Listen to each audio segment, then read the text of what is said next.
We start with an invocation. Do we have anyone that's going to give us an invocation tonight? Thank you. Yeah, I'd like to invite Bonnie McDonald to the podium. Can you turn it up? Thank you, Bonnie. Okay. If you would pray with me. O Lord, our God, King of the universe, we welcome you into Grants Pass. And we thank you for the beautiful city you've given us, the forests, our river, and our amazing wildlife. Help us to protect it and preserve it, and bless all those who put their lives on the line to keep us safe. Be a shield of protection for our police who are working so hard to keep us safe, and our firefighters who are working out in that heat to put the fires out for us. We thank you also for our liberties, our freedom, and our abundance of food. There are things that only you can fix. So we come in humility and we ask for your help. Help us to see things that diminish or limit the plans that you have for us. Give us clarity of thought and focused intent to do what is good and right for our city and for all of our residents. And give us courage to stand against evil and wickedness that steals the innocence of our children. Thank you for all those that have gone before us to selflessly serve our community and nurture a culture of respect, integrity, creativity, and hospitality to our tourists. Bless them abundantly for all their efforts. And we thank you, Lord, for your mercy and grace on our lives and for leading us on this journey. Come and have your way in our city and have your way in our meeting tonight. We sincerely ask this in the name of Jesus. May you be glorified. Amen. Thank you. Please stand for flag salute.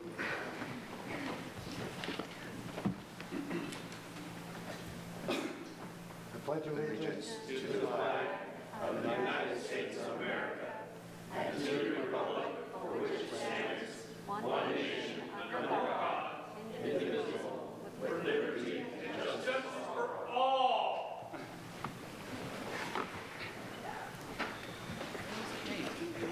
So we're going to start tonight with a special recognition. I'm going to turn it over to the city manager. Thank you, Council President. Tonight we have the privilege of recognizing an extraordinary act of dedication and service. Mark Camarillo, can you please come up and join Public Works Director Jason Kennedy? What makes this especially meaningful is that this commendation didn't originate within the organization. It came from a member of our community, Bill Lovelace, who felt strongly that City Council should know about the exceptional efforts that Mark provided. When recognition comes directly from our citizens, it speaks volumes about the impact of our staff and how we serve the community. This act started the summer in June on a Tuesday night at approximately 8 p.m. A major water line failure occurred right in front of Oakview Gardens off of D Street. Thousands of gallons of water, this is a major water line, thousands of gallons of water were rushing down the roadway and into the storm system. The situation was urgent because it was impacting 60 senior citizens in their residencies. They were suddenly without water when the line blew, destroying both the meter and the backflow devices. In response to the call, the water department, Mark Camarillo, arrived swiftly on scene. What followed was hours of intense hands-on, physically demanding work. Valves failed, pressures mounted. It was all chaos trying to get this thing fixed. And the challenge grew more complex by every minute. Yet Mark never hesitated. He worked tirelessly well into the night to get the flow stopped, restore service, and ensure the residents of Oakview Gardens would not go without water. Through sheer determination and skill, he succeeded, and around 11 p.m., water was fully restored. Thanks to his commitment, the 60 seniors woke up the next morning with their essential water service back on. This employee went above and beyond the call of duty. His dedication, resilience, and willingness to push through adversity exemplifies the very best of public service. Tonight, we honor him with a heartfelt thanks and recognition for his exceptional efforts and his unwavering dedication to our community and to the protection of our precious water supply. Mark, greatly appreciate your service to our community.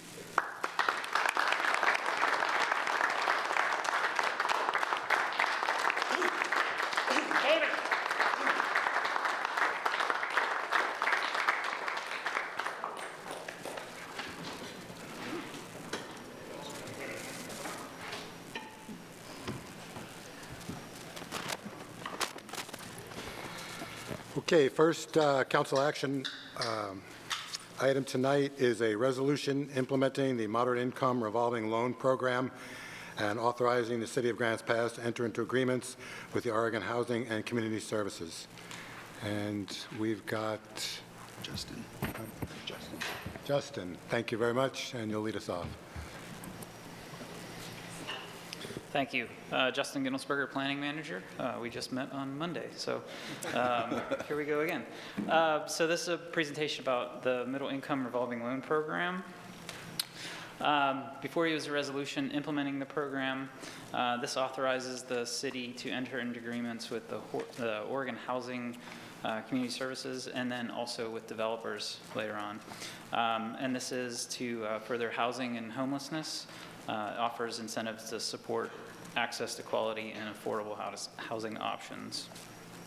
So you last heard this in November last year. I believe it was the 3rd of November at a council workshop. At that point, council gave staff direction to bring this back for a hearing. So that's why we have this resolution here before you. The resolution and Exhibit A are in your packets. It starts on page 1. I believe the exhibit then is on page 7, and that establishes the policy for the program and the guidance on each project application when they come in for funding requests. So what is MIRL? MIRL is the Moderate Income Revolving Loan Program. It was established in 2024 through a major housing omnibus bill. It's been since updated a couple of times in 2025 and 2026, just expanding funding options and then clarifying some affordability enforcement measures. One thing unique about this program is that it provides funding for households up to 120% of the area median income. So this can provide some incentives for some housing projects that may not get funding otherwise. It's also unique in that it gives money directly to the cities and or counties that are sponsoring jurisdictions instead of to developers that are developing this. And it's to serve as a gap resource. So if the project would otherwise not meet funding requirements, the MIRL fund can actually get them to the finish line and provide that additional funding. So just to kind of review, you may have seen this before, but this is the income chart for Josephine County and shows you what the area median income is for different household size between 1 and 4 people. So you can see it goes up to 120% of AMI, which is considered moderate income based on the state program. And it does actually include other programs, so it's not specifically limited to 120% of AMI. So it could be for very low income or low income housing projects as well. So this is just a little diagram to kind of show you, so they call it a revolving loan program. So funding starts at the state, it then comes to the city, or another sponsoring jurisdiction. It then goes to the developer. They provide the housing, and then through payments, either a fee in lieu of structure or other payments come back to the county tax office, which then is dispersed back to the state. So once the loan or the grant is repaid in full, then they can provide funding for other programs as well, or other projects, sorry, not other programs.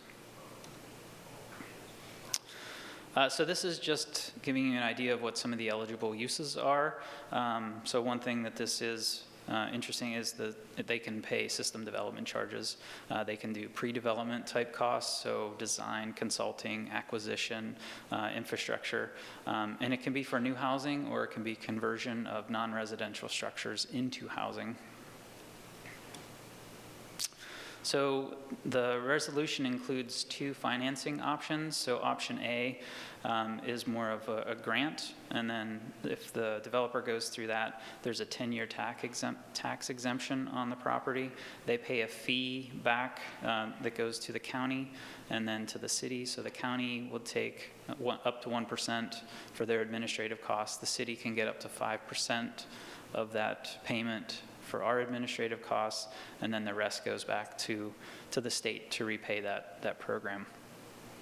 Option B is more of a repayable loan, so the property is taxed at the full tax rate, and then the developer pays the loan to the city. They don't get a tax break. There's no fee in lieu of. It's based on a traditional cash loan repayment. So the city actually has, offers up our full faith and credit as a backstop if the developer ever defaults on that loan.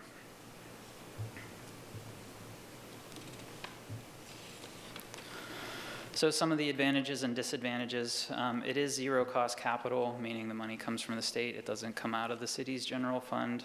It does provide some missing middle housing or workforce housing for those households that generally earn too much for other subsidized.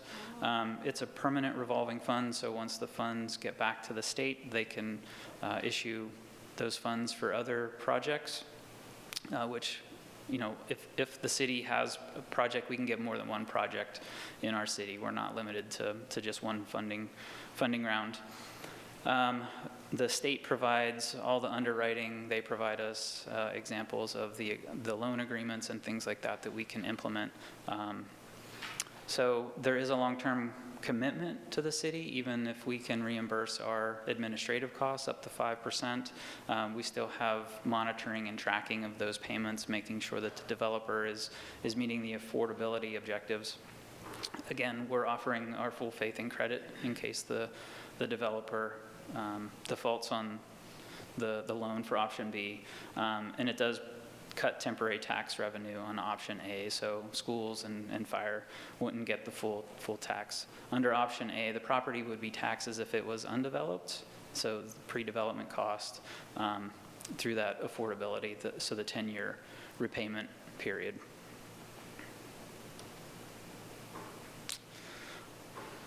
So we're currently on step 1. This is the originating resolution. So this allows us the city to enter into the intergovernmental agreements with the state. They also have to enter into one with the county because the county is actually collecting the taxes through option A. And then we would set up the agency loan agreements and then riders that would go into those. So numbers 3 and 4 are actually included as exhibits within the intergovernmental agreements from the state. So those are all generated. We have an option or the ability to review those and provide additional language within those, depending on how they're written. And then those would actually get included in the project funding agreements. So how this works is once we're all set up with our intergovernmental agreements, the developer applies to the city, so we have time to review that. Number 1 there is site approval verification, so they don't need full land use entitlement at that point. They provide us information that they can meet the zoning. So again, those fundings the program funding can go towards design and consultation fees, things like that. So they don't have to be through the land use process, ready for building permit, ready for construction. The county actually does a tax increment differential, so that determines how much money they can actually get on that. And then we would determine the repayment track, whether that's option A or option B.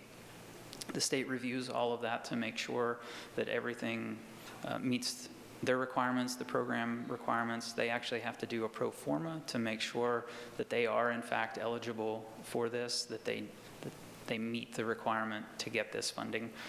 And then the city would pass a local project resolution or ordinance, and then we apply to the state to get the funding. They wire the funding to the city wires it to the developer, and then they move on to do their costs. Now there are some tracking obligations, so the developer has to maintain they have accountability for the affordability aspect of it. The city gets to audit all of the developers' records, and then the state backstops all of that to make sure that the affordability element continues forward.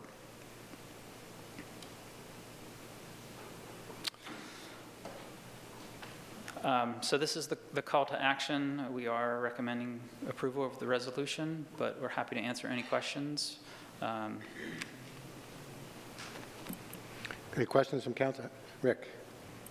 Thank you, Justin. Can you go back a slide? So on item 2.3, repayment track option, you said the city is the one that makes a decision whether it's option A or B, or does the applicant has input in that as well? So option B, if a project is in the urban renewal area, the developer only has option B. That's the way the resolution is currently written. My understanding is that the city has the option to direct a project through either option A or option B. Okay, thank you. Victoria? So I don't know, thank you, Justin. So I don't know who, it might not be for Justin because he might not know the history, but I remember us going through this before, and so are there any historical Merle funds that have come to the city thus far? We've just been I can answer that. working towards it. Oh, okay. Yeah, good, so thank you. the earlier slide here. So funding wasn't available until 2025. And so the resolution before you sets the city up as a sponsoring jurisdiction. So this resolution needs to be passed before the funding is available to the city, before the city can enter into agreements. Gotcha.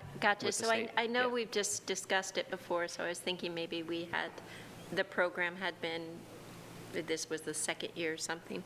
So are there any local developers who have been inquiring about these funds that we know of? I have not heard any inquiries. I don't. Yeah, when we talked about this last year, there was a couple of developers that we spoke with just to kind of gauge the local interest to see, is this something that you think you would use? There were a couple. They were non-committal, of course, at that point. There was, until this ordinance is adopted, there's nothing that they can apply for. But I think there was just a lot of questions about how it would work. The state has given quite a bit more tools since that time. But I guess to answer your question, we do not have anybody currently that is knocking on the door, so to speak, that has expressed specific interest in using it. It's 100% voluntary for the city, and it's 100% voluntary for a developer. So, if you create the tool, they can use it or they don't have to use it. They can still develop their project. So since these are just pass-through funds, or what seem like they're pass-through funds, if that's the correct term, I'm just wondering how much staff time would be involved for, like, if there was one developer or 3 developers, how much would we have to invest of staff time in this sort of a program? I did look at the annual reports due August 15th every year. If a developer does tap into the money, I had the same question, Counselor. It's a 4-page report. The first page is just basic, easy numbers. It takes about 10 minutes. There's 7 questions that are on the annual report that are fairly straightforward. So the bulk of the staff time is going to be at the front end, establishing the program, working with the county, working with the state to actually get the intergovernmental agreements set up. After that, I would say it's fairly minimal because we're not the ones that are doing the income tracking or other some of the more time-consuming things. It's really just working with the developer to get the data to do that 4-page report. Okay, thank you. And then I think the last question is, can a developer go directly to the county or the state for these? So let's say we didn't want to do it, the city didn't want to, can developers go to the state or the county? If the county chose to do this? Yeah, so this program, the state gives the money directly to the cities or the county. Josephine County is not a sponsoring jurisdiction at this point, so they don't have an agreement. So this would be specific to developments within city limits for Grants Pass, yeah. Joel? What liability, if any, does the city take on in these agreements? Say payments aren't made, or the contract is, the income levels are ignored, or whatever. What liability does the city have? So under option B, if a developer defaults on the payments, the city would have to step in and make those payments, repay the loan. As far as option A goes, so the developer has to, maintain that affordability component. So the city would actually get in and audit. There's a couple other processes involved. So the title company would make sure that there's rent caps on there, income qualifications. So there's several steps to ensure that they're meeting the requirements of that. Indra? So I just want to be clear on the flow of the money. So tonight, we're just deciding on the resolution to go into the agreement to be able to do it. So does the state holds the money and the city goes to the state for the money? And is there a set amount for the city that stays, or it's a first come, first serve throughout the state? How does that work? So it is first come, first serve throughout the state.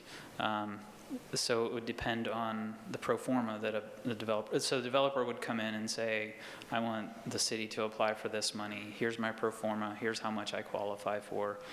So then the city would enter into agreements with the state and the developer to get that funding. And then the funding would get wired to the city, which would then wire the money to the developer.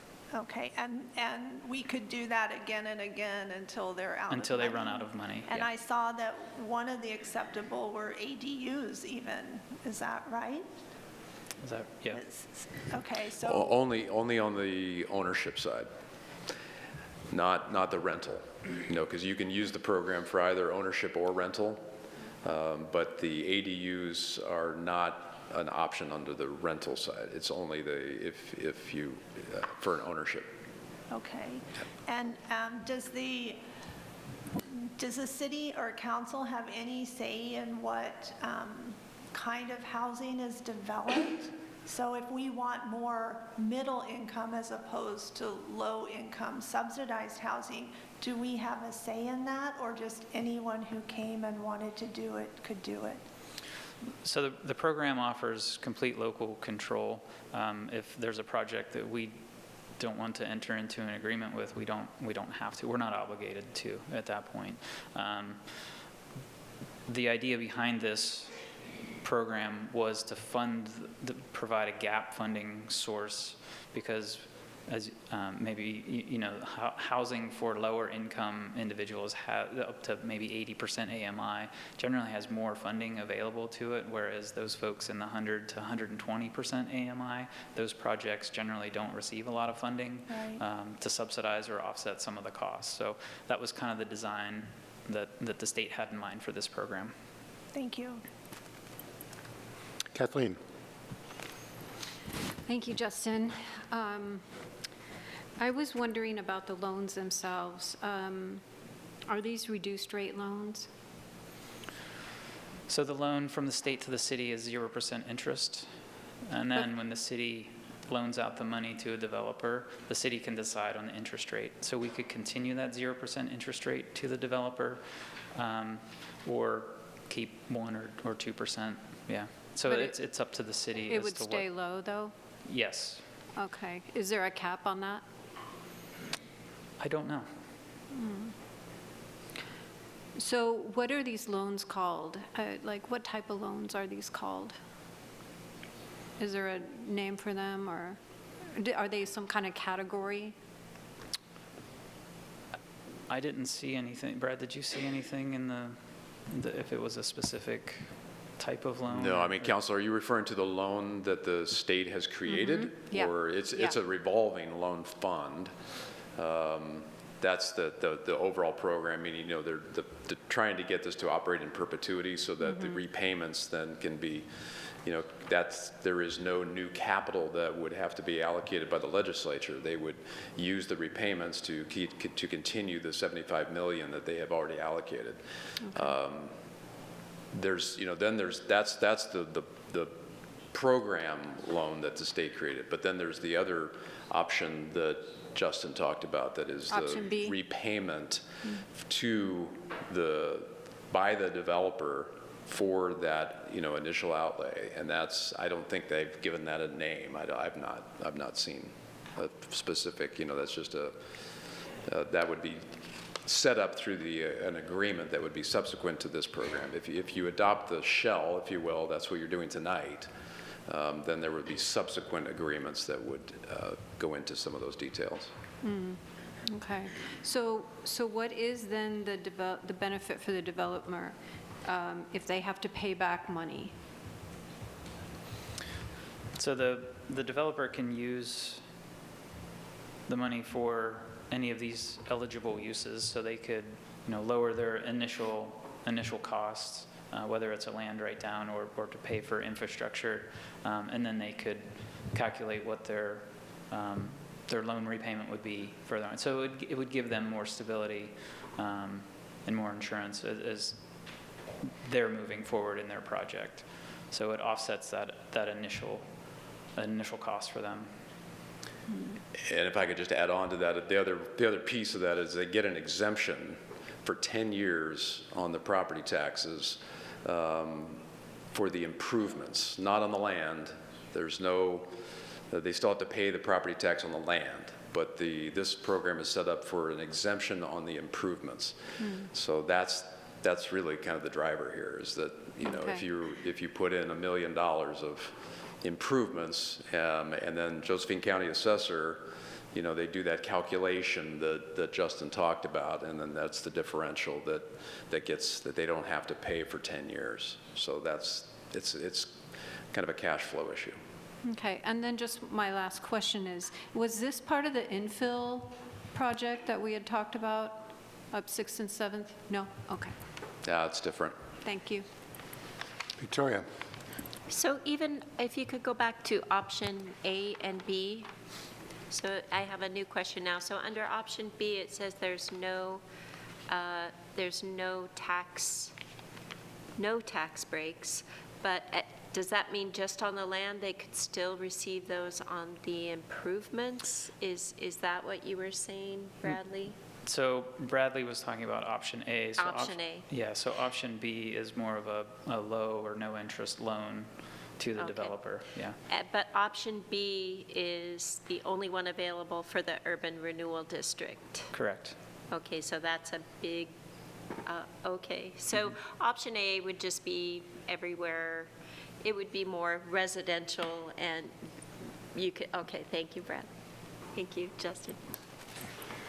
I got a few questions. So, if I understand it correctly, the improvements are going to be essentially off the tax rolls for a minimum of 10 years, and it could be a lot longer. Is that right? No, the term is only 10 years. It's a maximum of 10 years. Actually, I don't think that's not what I'm reading in my packet, I don't think. For a period that is the longer of either 10 years or the agency loan term. So we could apply for longer. We could apply for up to 15 years. Well then, okay, so the maximum is not 10 years, it could be longer. The way the resolution is written, it's 10 years. So we would have to include that in the resolution, that we would want it to go longer than 10 years. Huh.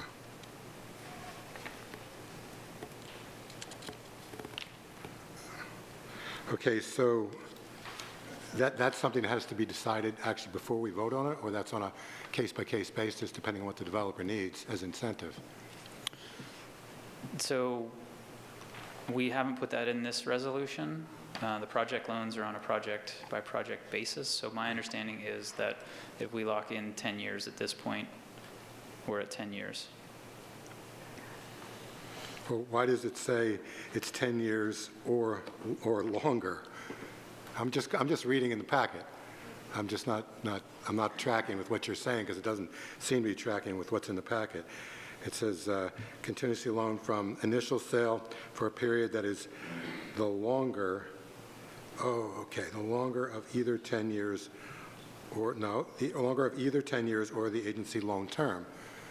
So I don't think that tracks with what you were just saying, unless I'm... Yeah, so Counselor, I read that as the longer of either 10 years or the agency loan term. So it could be 10 years would be the maximum. So if the agency loan term would be shorter for some reason, so 10 years would be the longest that they could go. So, Okay, so after 10 years, the city be getting the benefit of an increased tax base potentially? correct. Yeah. Okay, thank you. And then you said that, if I heard you correctly, that the this could, it's anywhere from 60% of median income up to 120, and it could be completely one or the other or anything in between, because a lot of projects, there's a percentage that has to be at 60 and a percentage it has to be for some to be at 120.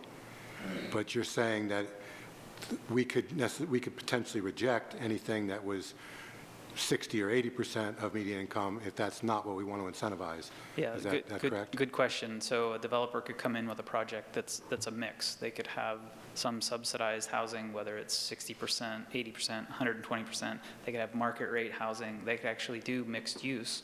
So they could have a commercial component with residential component.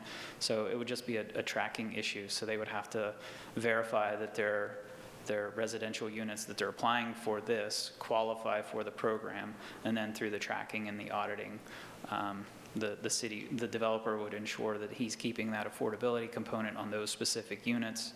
The city would monitor that through their yearly report, and then again, the state would backstop that and assure that those affordability requirements would stay in place. So the affordability, when you use the word affordability, that doesn't, and I think you already answered this, but I want to just try to make sure, the affordability doesn't mean that some of it has to be at 60 or 80%. We could, council, whoever the council is at that time, could decide that we're looking to incentivize a project or make eligible a project that would be at 120%. So in other words, the kind of the projects that are not covered by the other state and federal pipelines for 60% median income housing, we could basically ask to have developers that want to target we'll call it the working wage level of 100 to 120. So we could, if we wanted to rule out the lowest end, we could go for the workforce housing. Is that right? Yeah. Mm-hmm. Yes, that's correct. Thank you. Any other questions from council? I think we're good, Justin. Thank you. Thank you. And now we turn it over to the public. Is that right? Is there anyone from the public that wants to weigh in on this, for or against? Step right up and state your name. Thank you. Rika Brown, Grants Pass. I have a dream. I have a single layer home, family home, but it's C-shaped. And I've always thought about building a second story above that, that space between the ends of it. And I'm wondering if this could be useful for me. It looks like the option A would be best. And what do you mean by developer? A guy, a man who's doing building homes would probably like to do this for me. So makes me feel hopeful. Thank you. Anyone else from the public have any comments they want to make on this? Step up and state your name, please.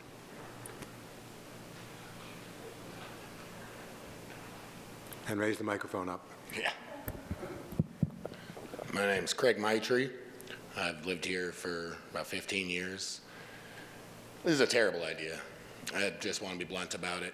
It's A, unconstitutional, because while it is voluntary for the city and it's voluntary for the developer, as I heard Councilor Riker say, or maybe Councilor King say before the meeting, the devil is in the details. It is not voluntary for the taxpayers. We dump our money into state taxes every year, and a lot of us get nothing in return. And some foofy loan that's not going to actually help working class people get into homes isn't anything. Housing is expensive because we have ridiculous regulations and restrictions on private property. We have absurd statutes that stop people from building. We have outrageous property taxes. If you want to fix the housing issue, get rid of anything unconstitutional, be it a statute, a tax, a regulation, a law that was passed by Congress that blatantly spits in the face of the Constitution. Otherwise, we're going to be raking in more money for more state officials and less money for the working people. I pay like $40,000 a year in taxes, and I don't see anything I get for it. What I get is the joy and privilege of paying more taxes and then having the homeless camp right next to my house. Simple solution, stop feeding the homeless. That's not our job. That's not constitutional. Take our money to do that. If some private organization like a church wants to do that, hell yeah, more power to them.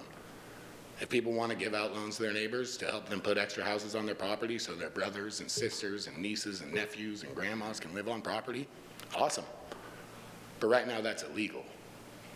It's illegal to put more than one home on your property. That seems absurd, doesn't it? It's my property. I should be able to do whatever I want with it. That's all. Stop coming up with more goofy ways to waste our money. Thank you. Okay, no more outbursts, please. Thank you. Anyone else have anything to say from the audience? No? Okay. So I'm going to turn it back to council. Any comments or additional? Before any more comments, I just have one question for Brad. So I didn't quite follow when you talked about ADUs being eligible for this, but you said on the ownership side, not on the rental side. ADUs by definition are built by the owner of the property. So I don't understand what you meant by your comment. Yeah. And this ties into also kind of Rika's question, possibly. Sorry? It may tie into the question that somebody asked as well about improving their own property. Yeah. Right. Yeah, I mean, I can't answer why they wrote the legislation that way, but the way it's worded is if you are coming in for an application and you want to get this exemption, that's only going to be eligible on an ADU unit if to you as the owner of the property. So I think that's the reason. It's just, they're trying to incentivize on the ownership side more of those single family, because you can also get single family housing types in the ownership, but you can't on the rental. So the rental is only for those middle housing and multifamily housing. So, but if an owner builds an ADU, can they rent it or not rent it? Because that's why most owners would build it. Oh, I see where you're going. Yeah, no, they could still, I think, they could still rent it. I think that with the exemption, though, is only going to be for that property owner. Okay. Yeah. All right. Thank you. Yeah. Any other comments or questions, anything to discuss from the council? Victoria. So when I was reading through this, I was feeling some of the things that the gentleman who from the audience just spoke was feeling. And I suppose I do have one more question then.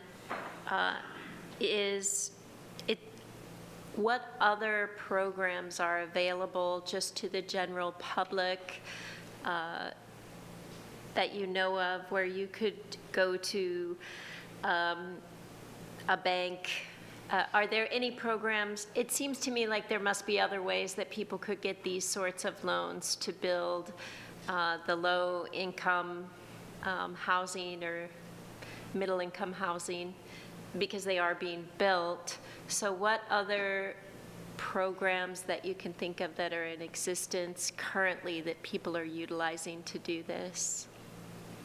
It's pretty open-ended question, but I think it's more from when you're talking about something like HUD low-income housing, you're talking developers or housing authorities that are utilizing Yes. state and or federal dollars, not a general residential person has a lot of options to do something along those lines. yes, that is what I'm speaking of. Okay, and then, so I think we're in discussion, so I'll just say, I'm not sure that I like the idea of, you said it so well, sir, that the city might have a say, developers might have a say, and the state definitely has a say, and they're trying to force just one kind of development, but the people really haven't had a say. And so there are so many good things possibly about this program, but there are so many better solutions to achieve what people desire to be achieved here. And if those better things happened, we wouldn't need programs like this probably in the first place, because the income of the general person would be lifted. So I think that I am tending to vote no on this. I have an open mind, maybe listening to other counselors, but on the whole, I think I would not like to encourage this sort of a program. Indra. I completely agree with the gentleman who spoke. We need to cut regulations and red tape and do that. But I think we also need a two-pronged approach, because another way to bring down the cost of housing and the cost of rent for many people is to more of a supply. And we have such a short supply, and that's why everything is so expensive too. So I think we need to do both things. And when you go to cities that are building, and their economies are thriving, unlike ours, they're providing incentives to build, whether it's commercial or residential. And I think we do need to provide some incentives to build here, because the more building, the more we have in inventory, the prices will begin to go down. So I don't disagree with any of that. To me, the state has the money. It's a very little risk, very little, from what I can tell, for the city to get involved in it, and it would help builders to build more. I like Councilor Pell's, I'm on board with that middle income, the working class, the 120%, because people often, they're moving here. Do you know anywhere we can rent or buy? And there's nothing for them. It's very difficult. So I would be more for the middle income working class housing here, and I think providing incentives is a good thing. I'm not necessarily, at all, a big fan of the state, but they have the money. It's going to go somewhere. It's zero interest. I think we might as well try to take advantage of that. Okay. I have a comment that maybe to some degree addresses what Victoria's concern. So if we've, over the years, if we listen to virtually any developer, they'll tell us that, or they do tell us, that construction costs are really similar in Grants Pass as they are everywhere else in the state. And the problem is our median income is far lower than places up north. Construction costs are similar, but our median income is way lower. And this, to some degree, levels the playing field a bit for our median income people here. Our median income for household is roughly $59,000. So this program, 60 to 120%, would be roughly $36,000 to $72,000 household income. Okay, that falls far below what the median incomes are in other parts of the state where people can actually afford market rate housing. Reality is, all the wishful thinking, reality is our median income people can't afford to buy a house here, and many of them can't afford to rent. This helps to level the playing field a bit. I understand the reluctance to, we'll say, take government aid, so to speak, or take welfare from the state, but our reality is that our median income people here don't have many options to live. So we can turn them out on the street and then fight back for the next 10 or 20 years to try to balance the system, but in the meantime, people need housing here who are making very low median income. So in one form or another, I would support this for that reason. Any other comments from council? Okay. I have a question. So on the option 1 or 2 or A or B or whatever it is that something that has to be decided at this point, or is that something that's decided later, or is that something that's decided on a case-by-case basis? In other words, to enroll in the program, do we have to commit tonight to one of the options? Both of the options are included in the resolution. So the options then are chosen by a developer at a later time or council at a later time? Through the project agreement at a later time. So basically by a developer kind of deciding which side of it they want to be on or whatever. And city council would have a vote on that as well. So any project agreement then would have a project resolution or project ordinance to authorize the city to enter into that agreement. So we're voting on people in the future of having the option to discuss with the city council which option they would fall under. Unless they're in the urban renewal district, then they only get option B. And they only get option B. Thank you. Yeah. Okay, anything from anyone else? Okay. All right, I'm going to make a motion then to approve the resolution implementing the moderate income revolving loan program, authorizing the city of Grants Pass to enter into agreements with the Oregon Housing and Community Services. Do we have a second? Second from Seth. Any further discussion? Okay, I'm going to vote yes. Rick? Yes. Seth? Yes. Indra? Yes. Joel? Yes. Eric?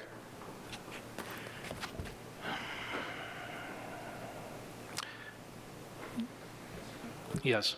Victoria? I'm a little worried. I'm not sure you were supposed to make the motion because you're running the meeting. I know that has been an issue in the past. It's just maybe a point of order to make sure it's not an invalid motion. We actually resolved that. The city attorney and Aaron resolved that. But how do you vote? Or you can abstain. All right, I will abstain. Good decision. Thank you. Kathleen? Yes. Great. Motion passes 7-1. Oh, my gosh. Okay, we've got a resolution creating a position of CDBG Program Coordinator and amending the classification plan. And Aaron's going to present to us.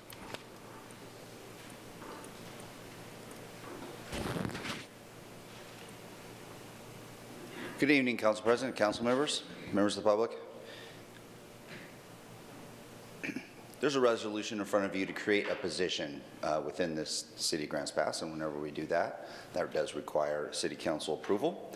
This one specifically is related to our Community Development Block Grant Coordinator. As you may recall, Ann was here last meeting. She was giving one of her last presentations to you as she is retiring after, I think, about 12 or 13 years.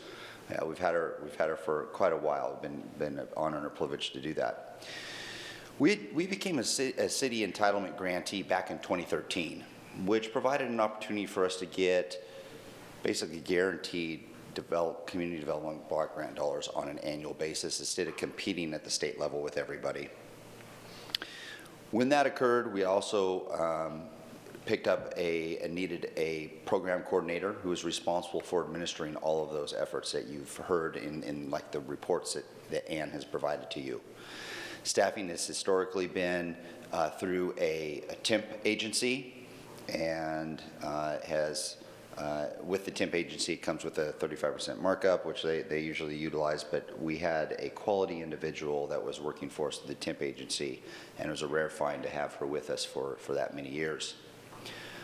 What we're asking for today is we're asking for the passage of a resolution to create a new job description, adding a part-time employee no more than 29 hours. Why do I say no more than 29 hours? Because if you go over 29 hours, you have to pay benefits.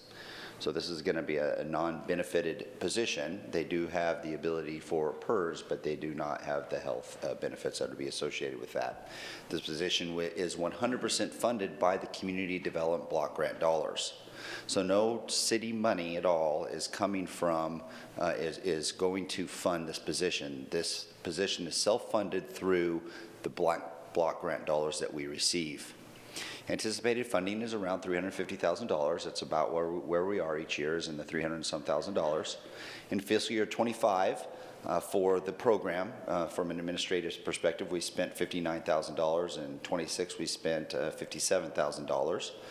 We anticipate with a part-time employee ranging anywhere between $44,000 and $64,000, which is well below our 20% that we can charge for administrative fees. So we don't see this as an additional cost necessarily into what we're paying today. We do believe it's important to bring one in-house, as it was rare that we actually were able to have one through a temp agency. We think it's important because this is a very important program. As you recognize, there's a lot of important services that are funded through this, and to have the reliability of one individual in-house, we think is the right thing to do. So we're asking council through this resolution to approve the position. So before Ann totally leaves, we can maybe recruit a new individual to replace Ann as the Community Development Block Grant Coordinator. With that, Council President, I turn it over to you. Any questions? Rick? Thank you, Aaron. Can you go back a slide? So you indicated under the new schedule, the person in that position would not have benefits other than PERS? Yes. And the PERS typically is 6% by the individual and 6% by the city? No, it's 6% total. 6% No, total? JC's shaking his head. No, there's going to be a general service rate that's in like the 28-ish%, and then the city's benefits pays the 6% IAP on the behalf of the employee. Did you understand that? Okay, could you repeat? So the PERS cost equals about 28% or No, it'll be closer to 33%. 33%. And the cost is paid by the city? I mean, Yes, because the cost is paid by the city. Because there are some programs which we don't have currently where the employee pays their own PERS cost, but that's not true in this case. No. So No, the city pays the PERS cost for Yeah, colleagues. unless someone close to retirement's paying an additional catch-up. That's the only time that they're going to pay their own PERS. Which is about the similar percentage markup that we're getting from our temp agency also. So we don't see this as an increase at all in costs associated with what we're paying the temp agency. We see it as a wash from a perspective of what its impact would be on the Community Development Block Grant Program. Okay, thank you. Joel? So Aaron, you talk about a part-time employee. A part-time employee can be 0.25 PFT, 0.5. What is the position guaranteed? 0.5? Up to 29 hours. 29 hours per week? Yes. So that would be about 0.75, around there, FTE. And then if I understood the previous conversation, the 44 to 64 includes all the costs of benefits to the city as well? Yes. Okay. That's an all-in cost. It's, like I mentioned, it's extremely comparable to what we're paying right now through the temp agency. I understand. Yeah, I understand. Okay. Thank you. Victoria? Do we have the ability to go through the temp agency again? And would there be, could you repeat how much more it would be for the city to create it? You said it wasn't that much more, but exactly how much? Yeah, so last year we spent, in 25, fiscal year 25, we spent $59,000. In fiscal year 26, we spent $57,000. We anticipate a range, depending on workload and productivity, $44,000 to $64,000, which is right there in that same range as the temp agency. The important part is it was relatively unique that Ann was from a temp agency and she stuck with us the whole time. That would be relatively rare. It's not something that usually happens. So bringing someone in-house, we believe, would be the best approach. Okay, Indra. Yeah, I was a bit surprised we had a temp agency for that many years. Why did do we have a lot of people through a temp agency? Why did we do that in the first place? And why, usually you can buy them out if you want to and bring them on board. Why did we not ever do that? Yeah, we actually in the city, we have very few positions that are part-time. And so there's been a few occasions where we use temp agencies. We have had collective bargaining agreements in the past where we can use a temp agency, and we used to do so in municipal service workers, the individuals that work to keep these buildings up and running appropriately. Sometimes we utilized there for a while when we only had one or two. We used a temp agency for quite a while, but we do have some clauses also that in the past that have been in the collective bargaining agreement where you can only utilize a temp agency to fill more of a permanent position for a certain designated amount of time. So we really rarely we don't use temp agencies a whole lot. I'm looking at my executive team here and they're all shaking their head. We usually, because we don't have a lot of opportunities for that. Even our summer help, we hire the summer help and we get the college kids and the high school kids in. We don't go through a temp agency. We do the hiring ourselves for those positions. So we rarely use a temp agency. How many hours a week was she working on this particular project through the temp agency? I think Bradley might be able to answer that one better than me. Yeah, she has been averaging between 18 and 22, 23 hours a week. So why would we bring her on for more hours? Would she be doing other work? Is that? Well, we wouldn't be bringing her on. We're creating a position. Yes, sorry. Yeah, we're creating a position that is going to be utilized based on our need. And it could be 14 hours, 18 hours, 22 hours. My comment was, it is going to be truly a part-time position. We will not go over the 29 hours because then we're talking about a larger cost to the city and we're trying to keep the cost down. And it wouldn't be to the city, it'd be to the community development program. However, we need to be mindful of that because you can only use 20% of those funds for those administrative fees. So we have a ceiling anyhow that we have to utilize. And so there's multiple reasons why we want to keep those hours 29 or under. Well, I understand that, but if she's not even working 29 now, why wouldn't it just be 20 or 22 what she's working now? So we're hiring an individual to not, it's not like we're hiring someone at 40 hours a week. And no matter what, they're going to get paid 40 hours a week. This part-time position is part-time. So they're going to do a timesheet and a time card, and it's going to be based on that true hours worked. Maybe it's 10 hours one week. Maybe it's 25 hours one week. They're not going to get paid an even 29 hours per week. It's based on work hours, similar to Ann through the temp agency. And they would be, because it's in here, they would be dedicated just to this grant. They are dedicated just as a sole source specific position with specific funding. Thank you. Rick. Aaron, I believe Ann works off-site for most of the time. So the new person, would they also work off-site or would they have a desk in the city, and do we have space available? There is both. We have workstation for Ann and she works here at the city also. Yes. Okay. It's important to have that connection with the city. All right, thank you. Indra. Another question. So often we contract out work like that. Is there a reason we couldn't contract this out? I'm not sure if I have often examples of where we contract work like this out. We contract work out for streets and sidewalks and improvements and sometimes landscaping in our parks. This is an extremely specific skill set and experience. Bradley can maybe talk a little more about it, but it's not something that is widely offered out there. It's a very unique position. Is it possible to contract that out? It is possible. That depends on who the temp agencies have on their roles at any given time. As Aaron mentioned, I think the uniqueness here is that Ann was already working for them. I believe that she already, because she had been a public employee before, there was an issue with her PERS that did not really allow her to go back onto, a PERS benefit.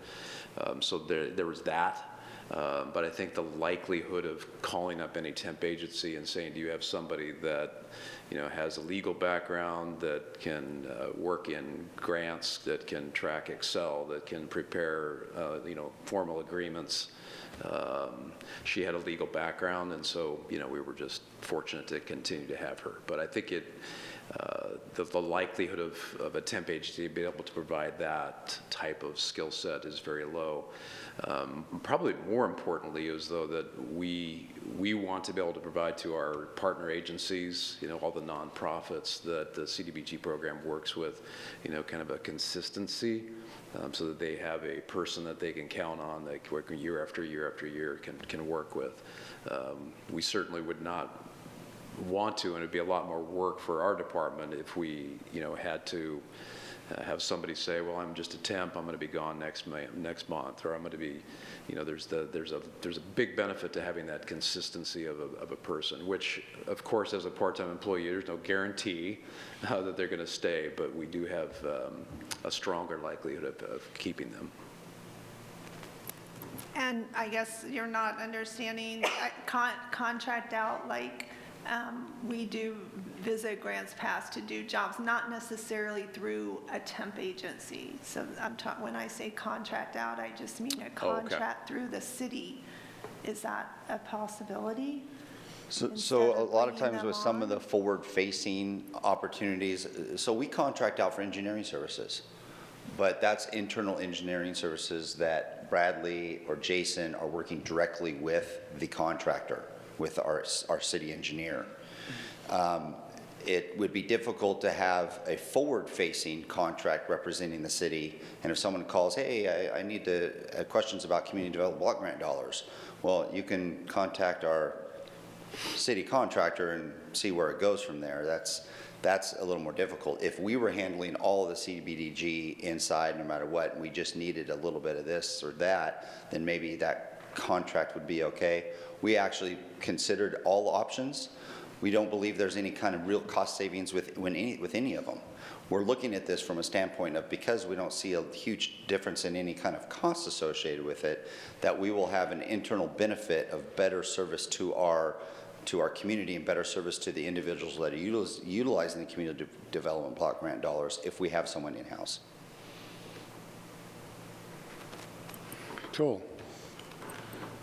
So it sounds reasonable to me, Aaron. I did have a couple questions. And you're more familiar with the organization than I am. We have a grant coordinator position, but that position's vacant. Is that correct? No, that position's closed. We do not have that position in the city. So we abolished that position? Yes. Okay.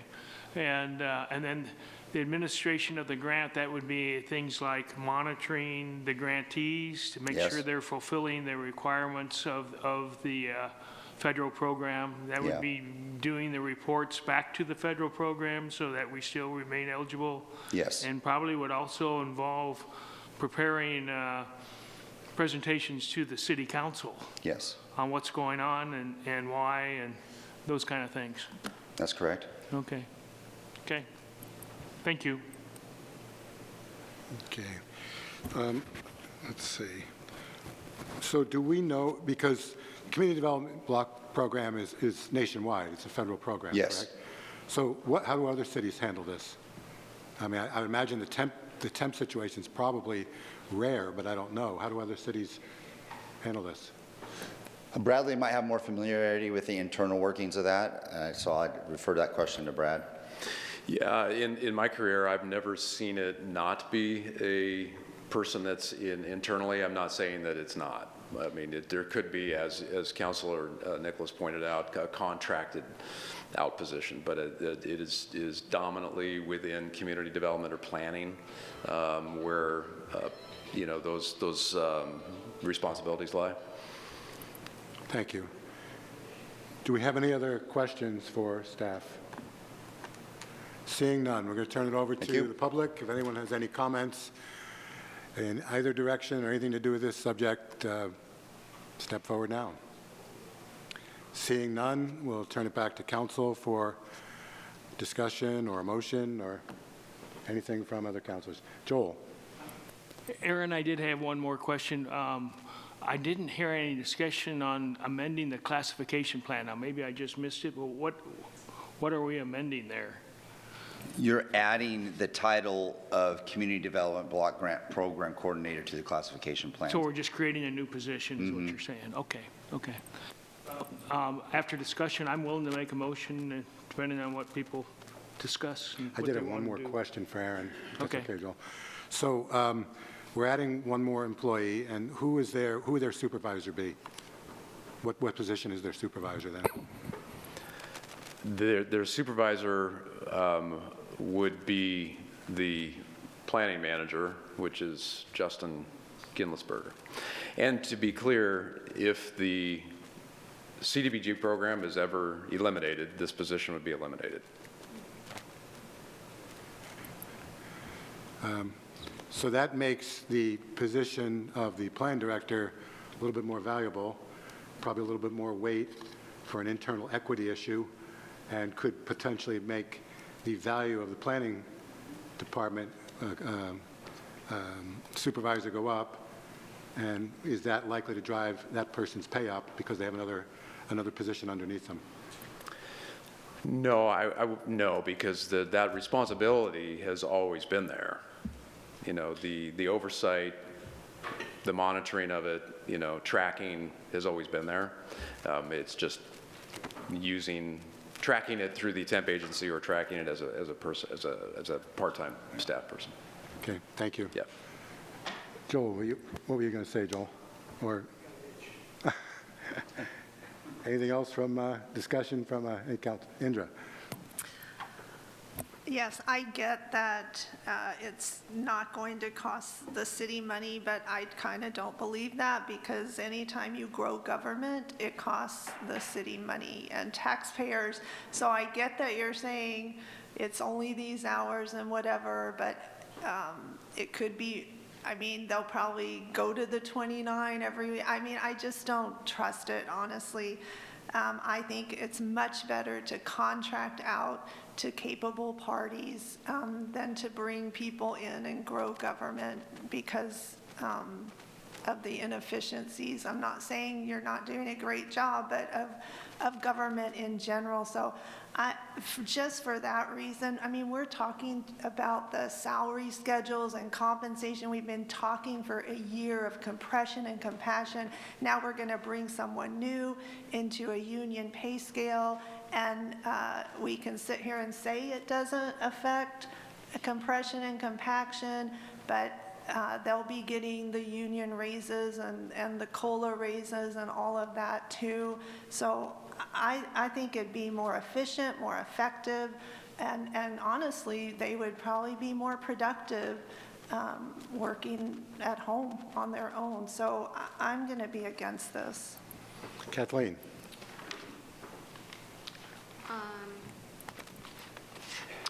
Well, I'm reading right here that the position is 100% funded through the CDBG program and is contingent upon the city receiving funds each program year.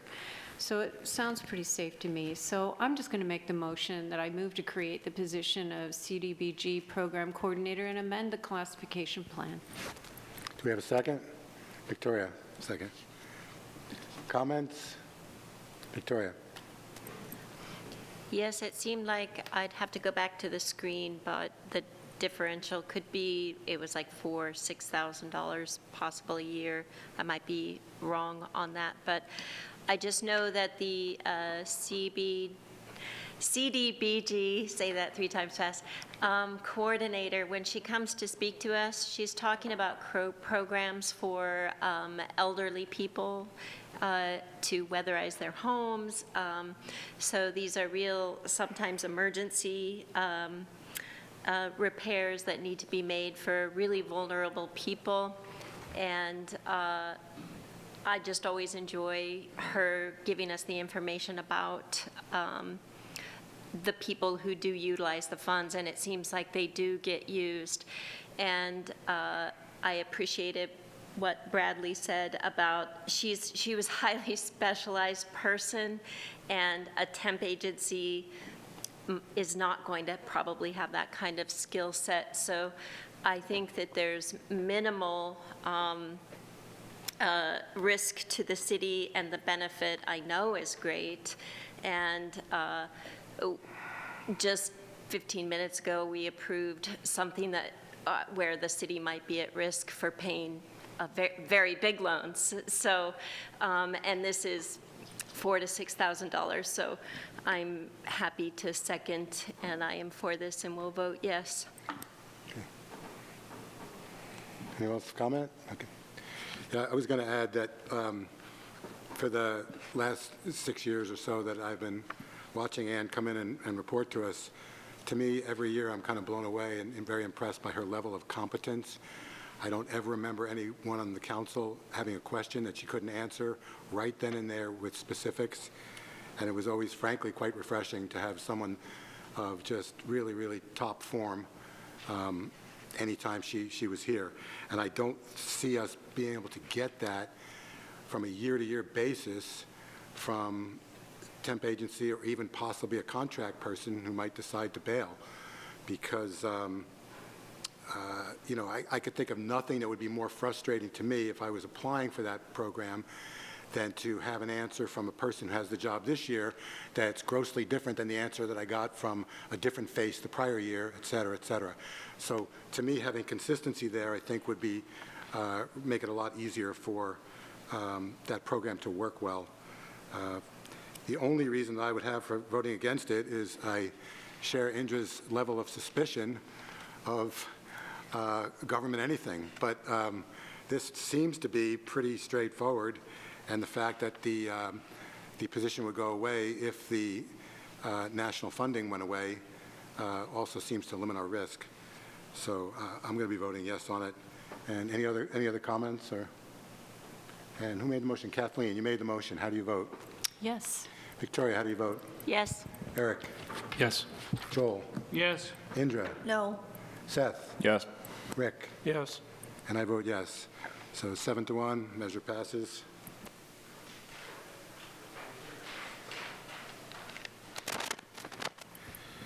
Okay, so we are at the portion of the meeting that is general public comment.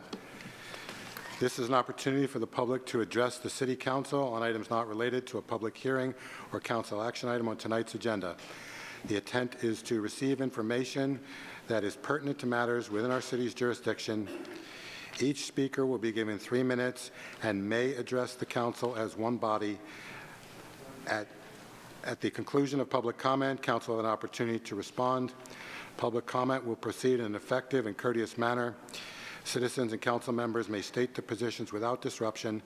Threatening conduct, violations of law, signs or placards, outbursts of applause, campaigning for public office, or other disruptive behavior will not be tolerated. Individuals who engage in disruptive conduct will be warned before their microphone is silenced, and they are asked to leave the council chambers. If you have a question regarding any government-provided service or a current city policy, please contact the city manager's office and attempt to resolve the matter. And we'll go with what we've got as far as the blue cards. So first up is Patrick Rooney. Restate your name, lower the mic, and you got 3 minutes. All right. Thank you. My name is still Patrick Rooney. Thank you. And I guess since I'm going first and there may be some fireworks on the way, I just kind of want to remind everybody that nobody's the enemy here. You guys all work hard. You guys all have a job. You guys are doing things for us. None of you are getting, well, some of you are getting paid, but you kind of council guys are not getting paid for this. And the guys out here, I think we want to be able to hear what their issues are. And the only thing I would say to them is it's easier to hear them if they just state their opinion. Because as soon as we get into fireworks, it's going to be about the fireworks and it won't be about whatever it is we want to get solved. So that's my only admonition. That's all I got to say right now. Thank you. Thank you. And Stephen Nelson, are you still here? Stephen, state your name and you have 3 minutes. Stephen Nelson, and thank you for letting me speak. Okay, I'll try to stay on track with my letter. If a driver is stopped for being a hazard in a work zone, the offender will be cited. If an uninsured driver is stopped, the officer will issue a citation. If a driver goes around a stopped school bus with red lights flashing, the person will be cited. Before I continue reading, I will publicly thank an officer who literally did a U-turn on Redwood Avenue and stopped a motorcyclist doing a wheelie down the avenue. That was a good thing to see. So, and yet, offensive, illegal, straight pipe motorcycle riders are not cited. A motorcycle with an illegal straight pipe can cause a noise decibel level over 100. That is a noise level that is enough to cause permanent hearing loss. Also, significant studies have been done regarding urban noise and the effects on health. 1, permanent hearing loss. 2, brain health issues, including mental health changes such as anxiety and depression due to an ongoing release of the cortisol hormones. 3, heart issues due to the same thing, ongoing release of the same hormone. 4, lower birth weight babies due to the biological stress on the woman while pregnant in an urban noise environment. Okay, impossible to get rid of all noise issues in a city environment. But come on, this is a no-brainer. Stop the illegal straight pipe motorcycles in the city environment. First stop would be a warning to make pipes legal.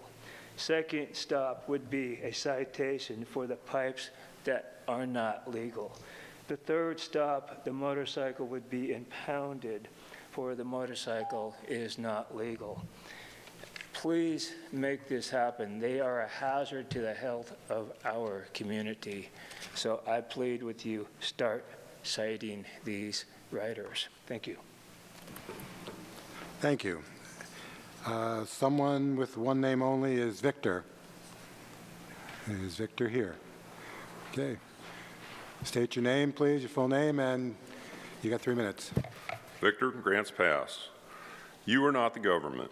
We the people are the government, and we the people have designated you to administrate and operate the government processes. Christian national fascism is a belief system, and one that this board seems to prominently and outwardly profess and force upon those that do not share the same views or belief systems as they do.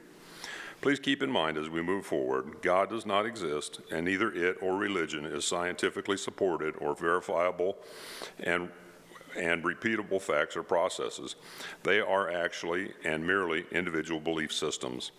If satanic worship or atheism are individual belief systems, then they can also be considered in the eyes of this body as religion or God. My feeling is that you, as agents of the government, give up your right to promote any individual belief system, such as God or religion, while acting in your capacity as governmental agent. To promote any such belief system is a discriminatory act, and it implies that beliefs not in line with the governmental agents make those beliefs outside the status quo, and also make them not acceptable within the beliefs of the gang, club, brotherhood, etc. The government agencies and agents' positions should be one of complete neutrality in such areas. As Councilor King suggested, a period of silence for personal reflection, applying one's own beliefs to those personal thoughts, would be an example of a neutral and acceptable position. Vulgar speech is also free speech.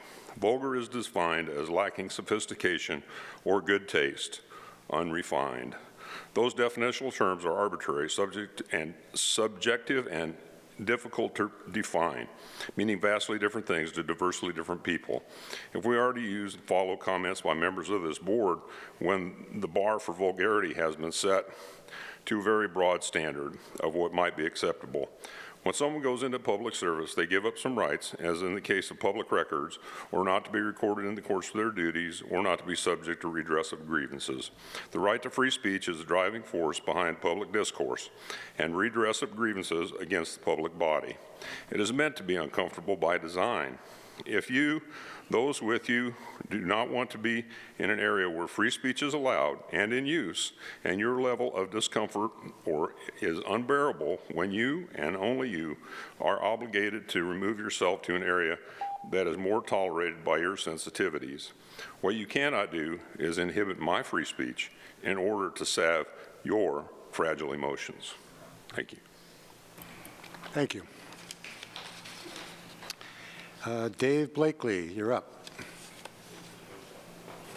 State your name and you have 3 minutes. Hold on here a minute. The eyes aren't as good as they used to be.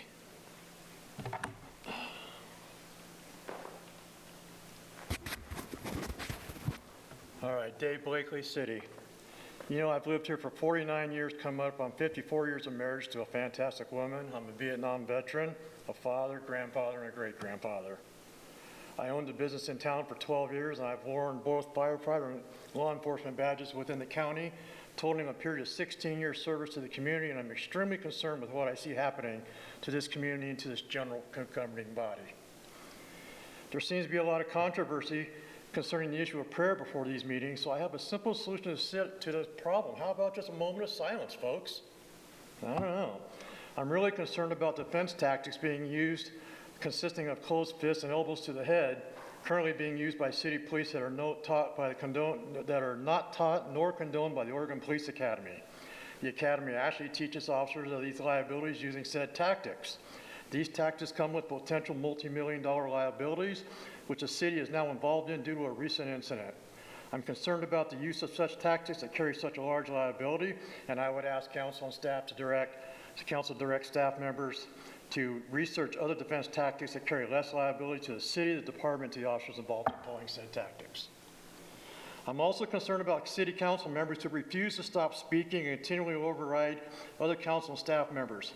Victoria, I demand better out of you. And if you can't do that and won't do that pertaining to decorum rules and respect, step out of your chair.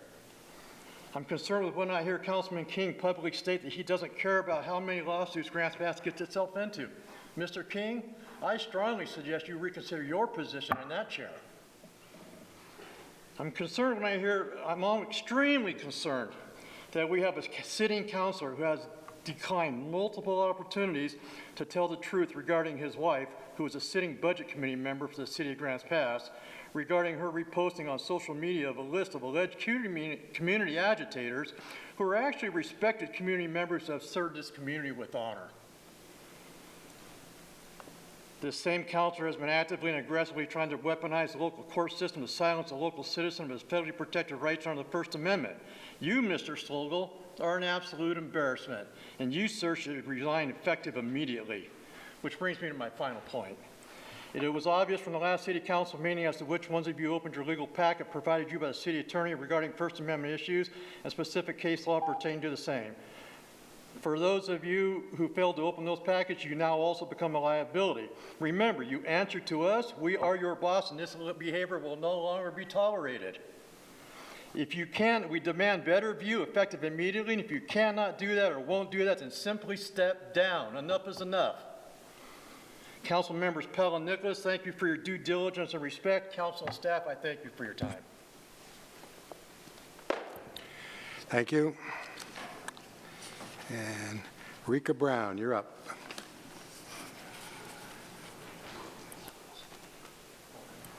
One second. Okay.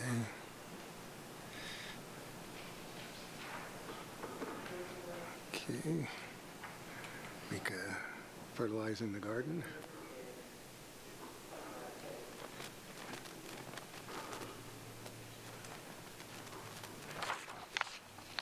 Okay, you have 3 minutes. Thank you.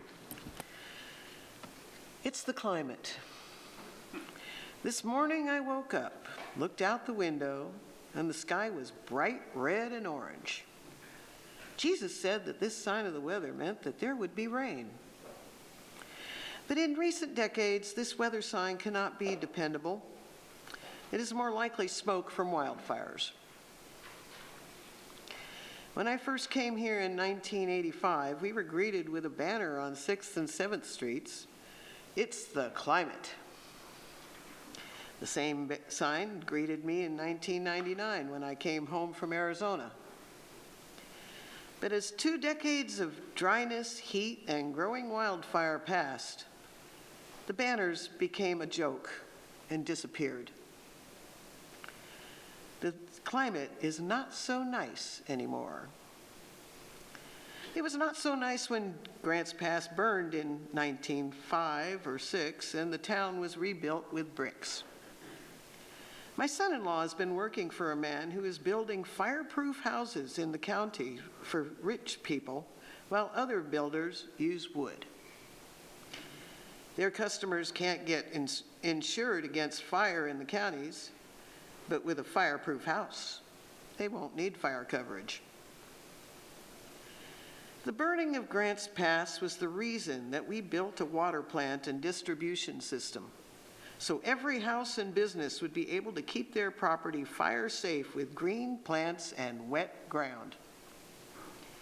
The price of using water was kept as low as possible by separating the overhead, infrastructure, and other expenses that were slow to change from the unit cost, which varies greatly with seasonal irrigation added to household uses.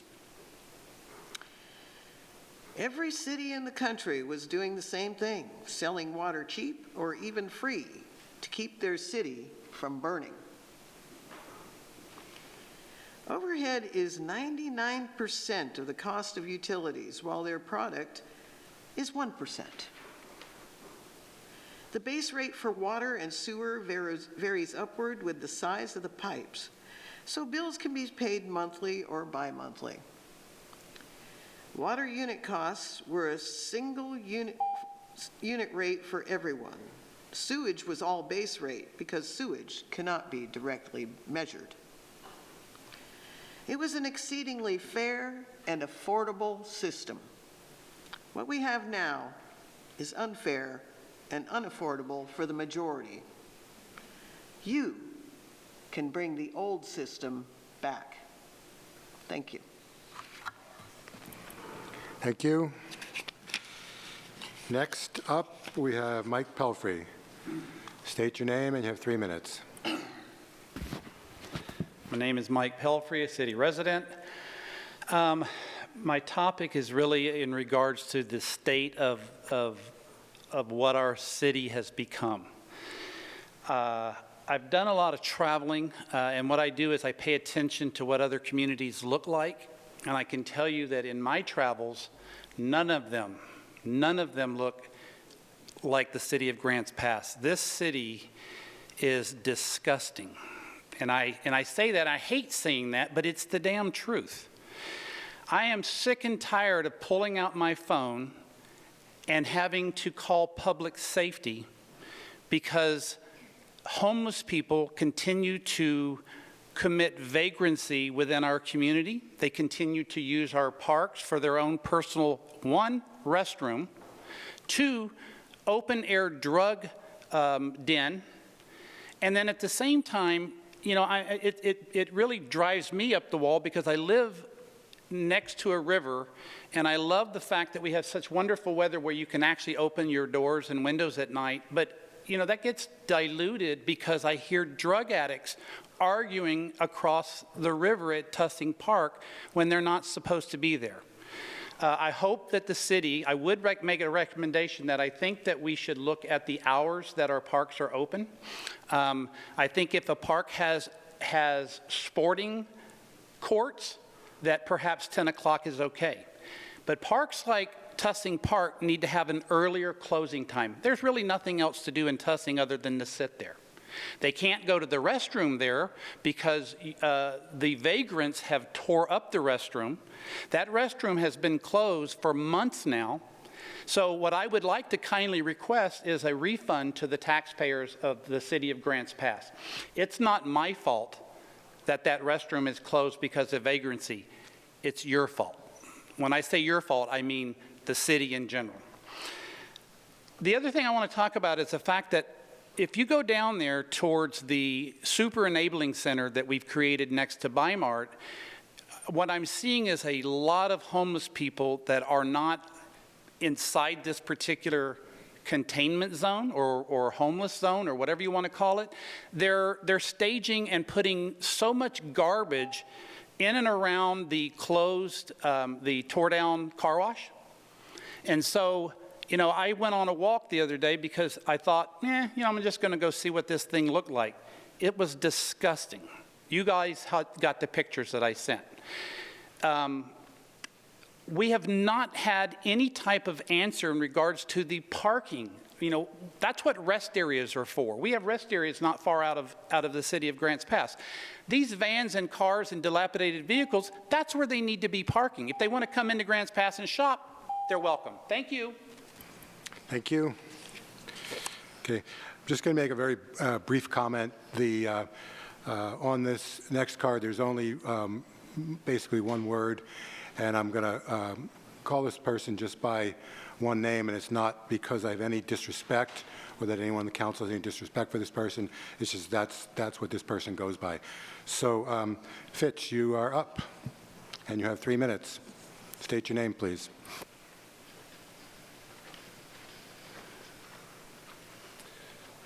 Fitch, 3 minutes is my time, and you just still don't have a clue about it. I can do anything and say anything to you guys, and you're going to sit there and listen.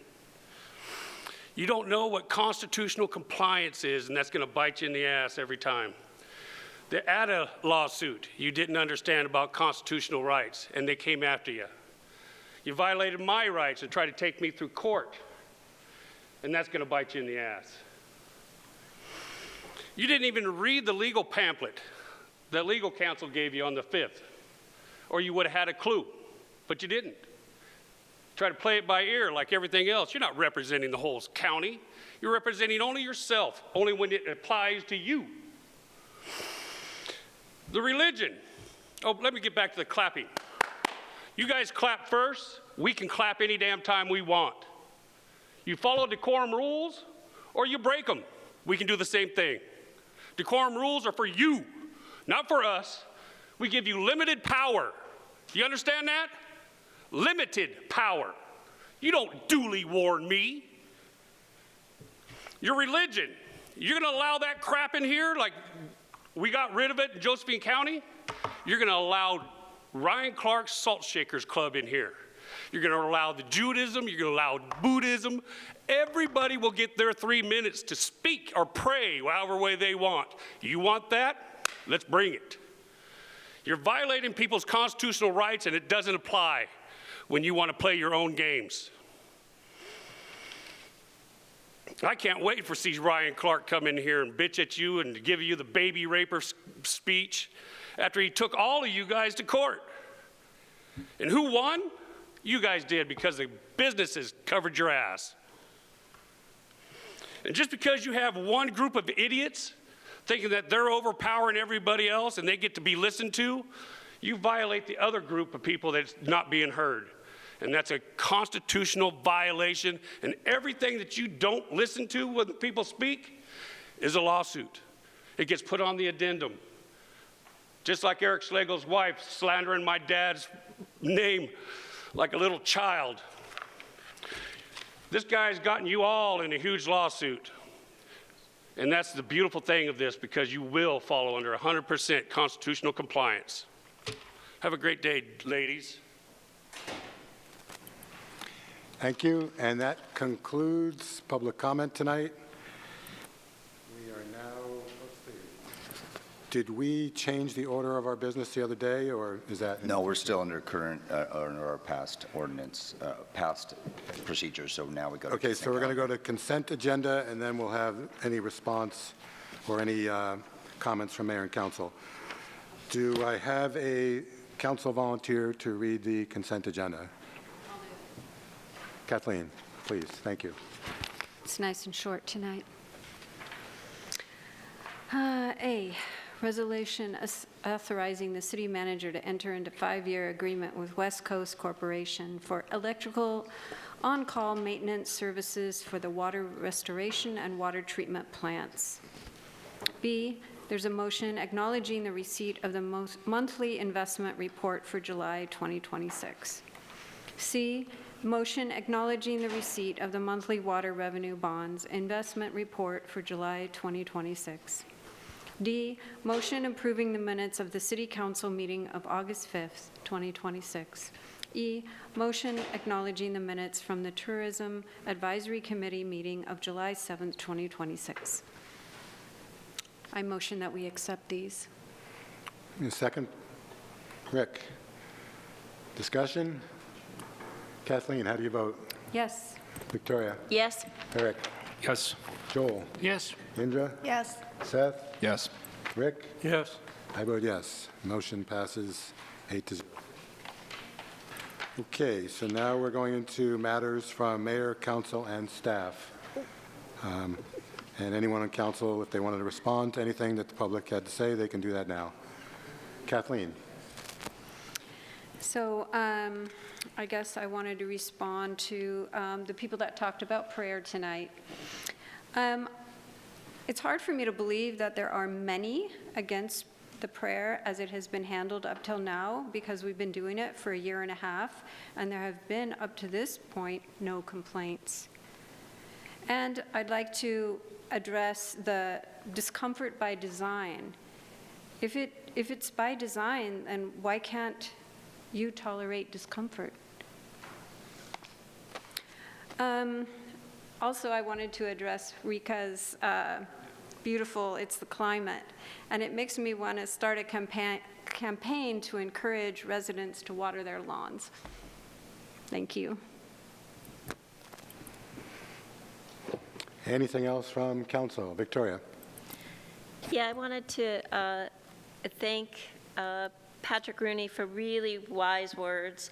When he talked about fireworks, I thought it was a wonderful analogy, and it's really great. I voted, I think I was probably the person that made the motion to make sure we kept public comment, and because it is important, but it's also important to remember that if you're, how you give a message is probably going to determine how that message is received. And, but I also understand people want to just give their displeasure with government, and so that's fine, but I'm not quitting. I will be here, and I will continue, and I would just like to say that it isn't me who is saying that prayer is something that can happen in a public meeting such as this. It is the Constitution of the United States. I also wanted to address the noise. It was really important. Stephen Nelson, you've come before and you've talked about this, and I think that some of that was addressed, and so I think there is some movement on that. I know that we have done some work on e-bikes, and but we'll I'd just like to make sure that we address the noise of how Mr. Nelson, he described them as illegal street bikes. So I'm just wondering if we could look to where this is it concentrated in one area? And so can we take a look into this issue? Because he's come here and he has brought it up twice. But I also wanted to address Mr. Nelson and say that we've been discussing it in council. So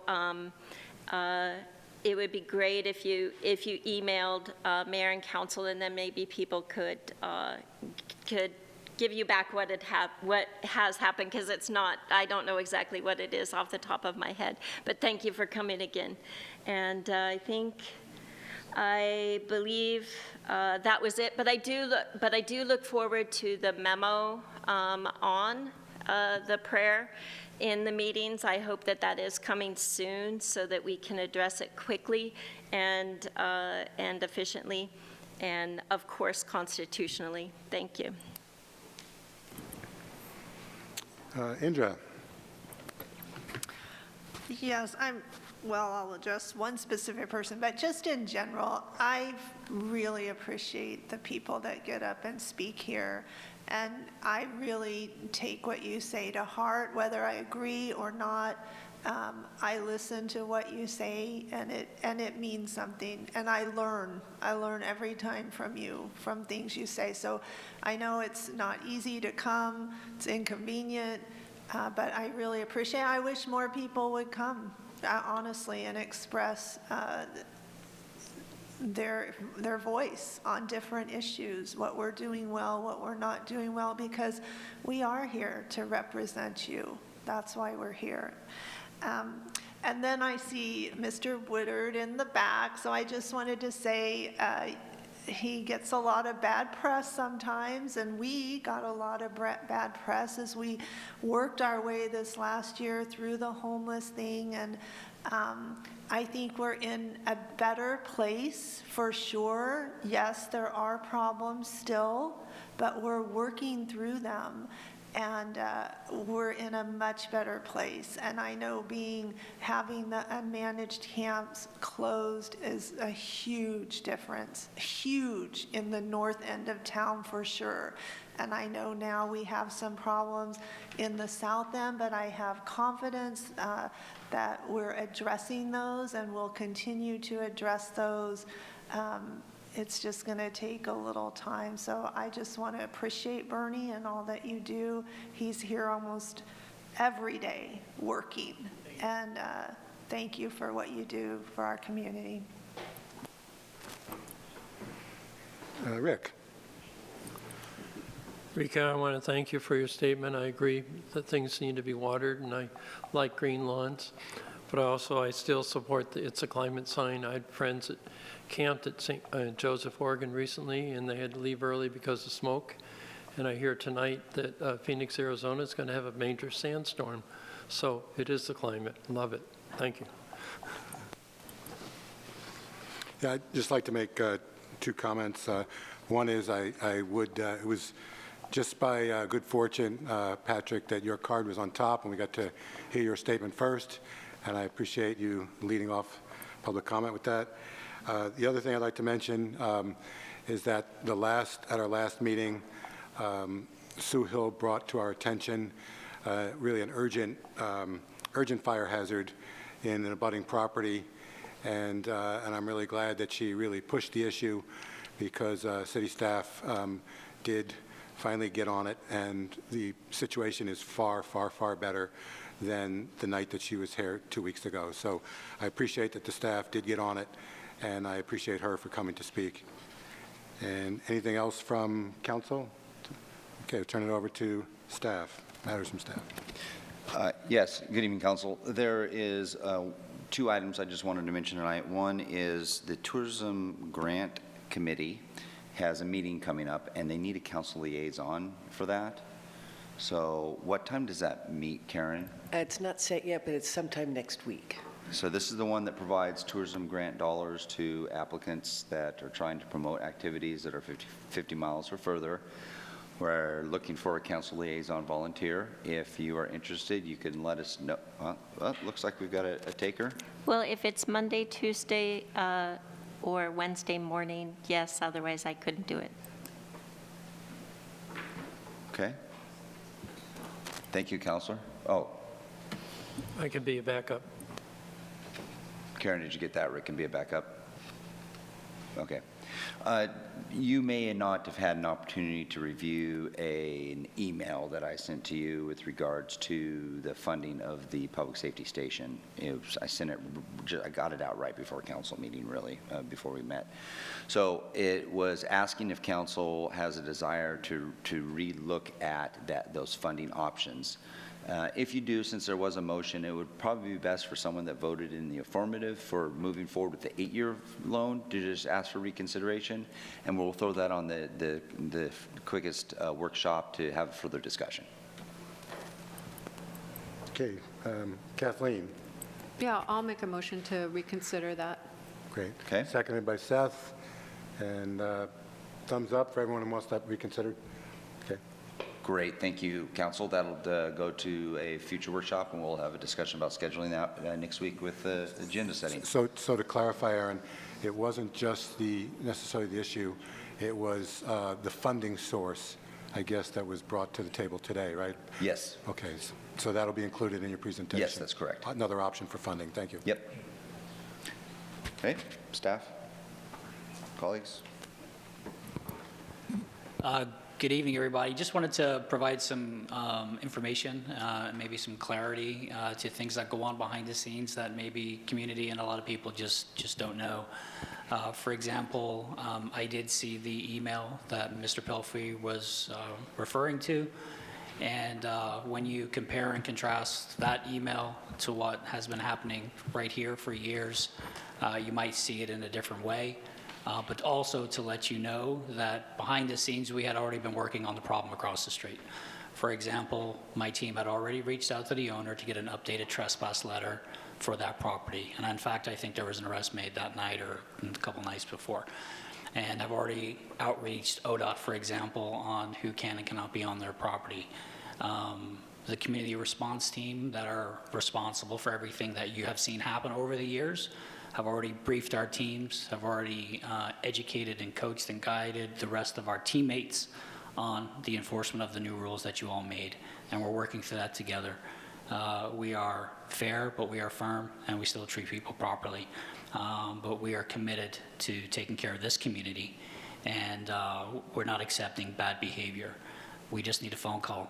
And for people that may not know what's going on, because I understand how information flows, I'm always available. Give me a call. I'm happy to talk. I'm happy to meet and discuss and take things on the chin if necessary, but we're out there constantly doing what we can. For example, Councilor mentioned the citizen that talked about her abatement concern. We were working that for probably 2 months. It takes a long time to go through the abatement process. So if that had been the first time that we were involved in that, it would have taken us quite some time to actually mediate what was happening, that abatement process. Also, too, just to share what our folks continue to do. About 10 days ago, we were involved in a pretty horrific shooting. That same day was the day we closed the camp down, and we still closed the camp down. It was all hands on deck. 5 officers went on administrative leave that day. We're incredibly busy doing lots of things. And if you look at what's happened over the last couple of weeks, it's been pretty violent around here over the last couple of weeks. But we've been able to manage that, do call-outs, do search warrants, and manage what's happening in this community with limited staffing. This is just me sharing with you all that we are committed 24/7 to this community. And I just wanted to share that because sometimes information can get lost in translation with social media, et cetera. Thank you. Rob? Kathleen. I just wanted to add to that you reminded me that I've been seeing the CSO workers in the parks picking up trash. I've been seeing that for weeks now, so thank you so much for that also. It's not just Park Watch, it's also the city helping with that. Rick. I just want to add to that also, some of the photos that Mike Pelfrey presented at the Chamber of Commerce. I spoke with Terry Hopkins of the Chamber, and he said they actually have a person that goes out at 8 o'clock in the morning and around 3 o'clock in the afternoon to check the site. And just that location in itself, being so close to the freeway, has an inherent problem, so that's always been their approach on it. But they also appreciate the help that they get from public safety. Thank you. Indra. Yes, for Chief Hensman. So I know the transition's new and moving to Parker's Place.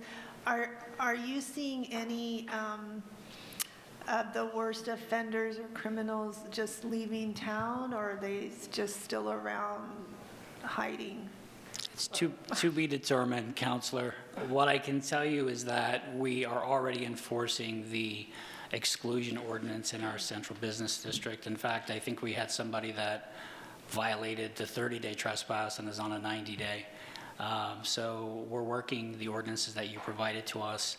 I discussed displacement was going to happen, and it has happened with the closure of the sites. And it's not perfect, but I don't think it's as bad actually as I expected it to be. But now we've been living through quite a lot for years. Our guys, our folks, our men and women, just to reiterate, they're under great leadership within the organization. In fact, Captain DeKruger was out this morning early riding with the sergeant and kind of just helping out, showing what we all can do to support the mission. And I'll just add that the north end of town is so much better, so like night and day difference. And so I know the people that live up there really appreciate it. I know it moved down a little, but it doesn't seem quite as bad, even as it was in the north area. And I do think you're right, Counselor. It's not as bad at all. It was horrible up here for quite a long time, and it's not great down south, but it's no way comparable to what was happening up here. Yeah, I'd just like to add, in the center of the downtown, I don't think that we've felt any ill effects from the displacement issues. In other words, things have definitely not gotten worse, which I think is really, which is really good, because that was definitely a big concern. I also just want to mention, with regards to the fire abatement issue, Chief, when you sent an email out to council and you delineated 3 or 4 steps that you've been taking since early May, when that woman complained, it's my understanding, speaking with her, that no one from the city ever got back to her to say that anything had been happening. So I completely understand her anxiety and her frantic position or demeanor when she was here last, because it had been 2.5 months and no one from the city told her that anything was happening. So if we wanted to take home a lesson on that particular one, would be making some attempt at communicating with someone in a situation like that. I appreciate what you said, Counselor, and I don't have an answer to that. I think there was communication that was happening back and forth, but we can always do better. I think communication slips quite often. It's probably the #1 issue in any organization, but we'll always try to do better. Anything else from council staff? Or do we have a motion to, Joel? Well, I'll make one comment and then make a motion to adjourn. Is that okay? Everybody cut their grass. I make a motion to adjourn. Do we have a second? From Kathleen, all in favor? Aye. Aye. We are adjourned.